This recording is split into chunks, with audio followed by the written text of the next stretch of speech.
Fresh dew. First haircut since my surgery. It was way overdue. So it's been 6 weeks and it's starting to rain, so I'm gonna go inside. So the other night I took a little video that I'm gonna show at the end of this because one of the stitches decided to, it's actually this one of the same spots where I already had an abscess and had been treating it with Neosporin, but then the skin kind of closed over, but then it still kept festering.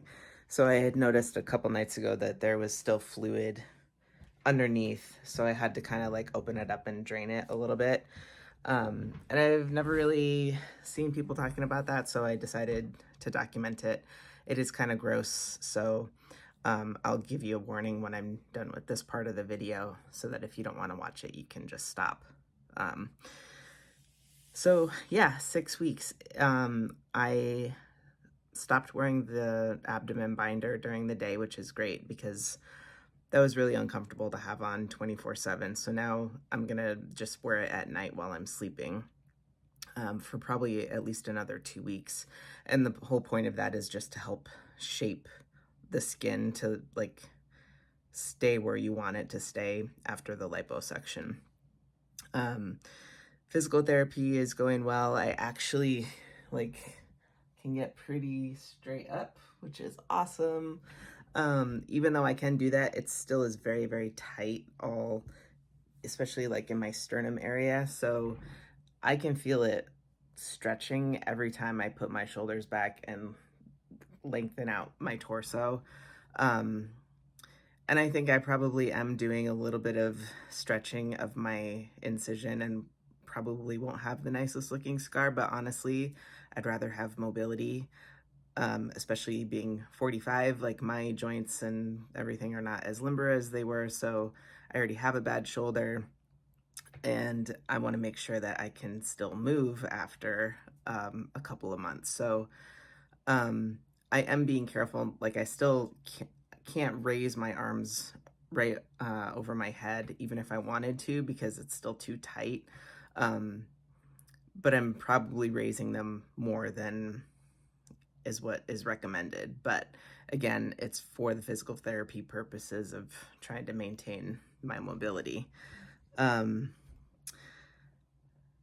And let's see. Oh, so like the 6 months on testosterone, I didn't really talk about changes with that.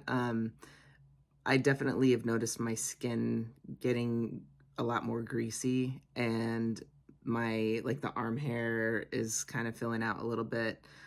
I have a little bit more facial hair, but it's not like super super noticeable. I feel like my voice is kind of plateaued at this point, and I did notice that this week, so I take my testosterone shots on Mondays, and this week I didn't get around to it until almost 9 o'clock at night on Monday. And that night I had a terrible time trying to fall asleep. I felt like I had just drank like 5 cups of coffee and was wide awake and buzzing and couldn't figure out why. Whereas like the night before on Sunday night, I was exhausted and could barely keep my eyes open to like watch a half-hour TV show. So I definitely have now understood and realized that like as the tea kind of wears out of my system over the course of the week, I'm more tired and don't have as much energy. So that's a new thing to be understanding about this whole process. So yeah, the nipple grafts are still like the outside of it is really like beautifully pink and soft tissue. The actual like nipple part still has like stitches kind of like sticking out in some spots and kind of still has like a little bit of scab around it on both nipples. But I'm just covering those with the silicone gel. They just keep them moist.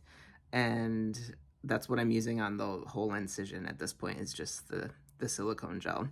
I had been using the Aquaphor, but it's really greasy, and it you know, kind of comes off everywhere and doesn't stay on your skin super great. So, and the silicone is what is recommended for the best scar care. So anyway, that's my 6-week post-op update and 6 months on T update. And then, so now in a couple seconds, I'm gonna attach the video about me treating that stitch abscess. So, and at the end of that, I'm gonna post pictures of what my torso looks like right now. So, fair warning, because this is kind of gross. One of the spots that I've been having some trouble with the infection is causing a little bit more of a problem, and it's actually the spot that was causing less of a problem a couple weeks ago. It never really kind of opened up all the way, which is probably why it's worse now. But over the last couple of days, I had noticed that it was feeling like there was like a lot of fluid underneath it. It was getting swollen and more red. So it's this spot here underneath this nipple graft. And do not try this at home. I'm not saying you should do this.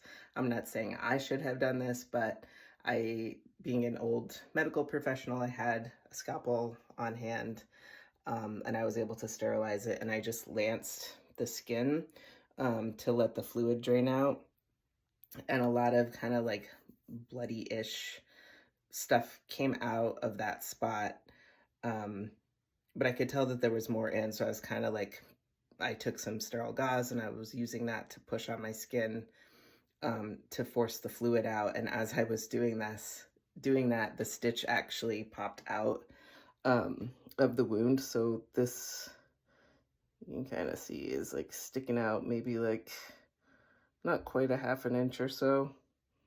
But it's still attached internally. Like it's not, I can't pull it out. So what I'm going to do is just cut it at the skin level and load it with antibiotic and keep it covered and hope that everything works out okay. I think that might be another stitch that's working its way to the surface. You can see the kind of dark line in it, and that wasn't red a couple days ago. But yeah, anywhere you see like kind of like a black spot, that's the stitches underneath the skin. And I already had one that had been poking out for a long time, and I clipped that one at the skin, and that one's doing okay, but I can still feel it, like it hasn't, I don't know if they're gonna dissolve or not, but anyway, just wanted to show you a little bit more of the gnarly side of what may or may not happen if you have top surgery.